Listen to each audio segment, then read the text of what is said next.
नमस्कार, मी गौरव आणि आपण पाहतात MN मराठी।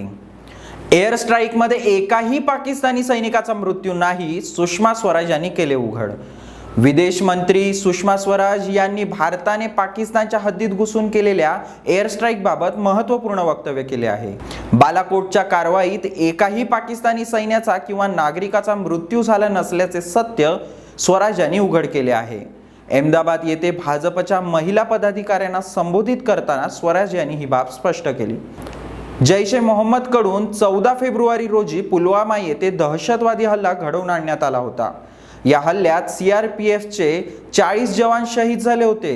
या हल्ल्याचा बदला घेण्यासाठी भारताने पाकिस्तानच्या हद्दीत घुसून जैश-ए-मोहम्मदच्या दहशतवादी तळांवर 26 फेब्रुवारी रोजी एअर स्ट्राईक केले होते।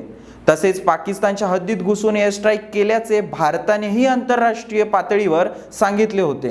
या कारवाईत जवळपास 200 ते 300 दहशतवादी मारले असल्याचे अनेक भाजपा नेत्यांकडून आणि भाजपा धार्जिण्या प्रसार माध्यमांकडून सांगितले जात होते।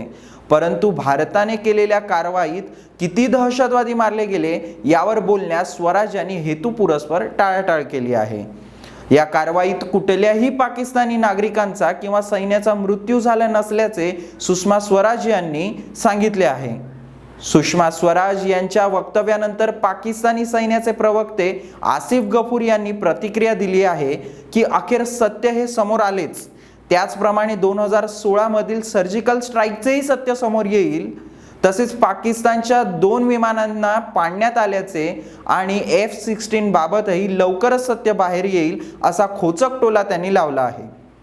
पुलवामा हमल्यानंतर भारतीय सैनिकांचे लक्ष केवळ जैश-ए-मोहम्मदच्या लष्करी तळावर हल्ला करणे हेच होते।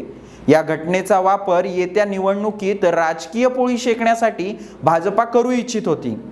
परंतु आंतरराष्ट्रीय प्रचार माध्यम व सोशल मीडियात या घटनेचे सत्य बाहेर पडल्याने लोकांची ज्या प्रमाणात देशभक्तीच्या नावाखाली सहानुभूतीची प्रतिक्रिया भाजपाला अपेक्षित होती ती मात्र नाही मिळाली। तसेच 5 मार्च 2019 ला संविधान बचाव संघर्ष समितीच्या माध्यमातून जे भारत बंदचे राष्ट्रव्यापी आंदोलन करण्यात आले होते, त्यामुळे भाजपच्या कल्पित एअर स्ट्राईक मध्ये दहशतवादी मारले गेल्याचा जो मुद्दा होता तो हवेत विरला आणि बहुजन समाजाचे जे ज्वलंत मुद्दे होते ते पुन्हा राष्ट्रीय स्तरावरती चर्चित आले। खोटे आता झाकताही येईना आणि दाखवताही येईना अशी अवघड परिस्थिती भाजपाची झाली। जनमानसात भाजपाचे खोटेपणाचे चारित्र्य उघड झाल्याने विश्वासार्हता व जनसमर्थन निघून जाईल की काय या भीतीपोटी सुषमा स्वराज यांनी ही सावरासावरीची भूमिका घेतल्याचे दिसून येते।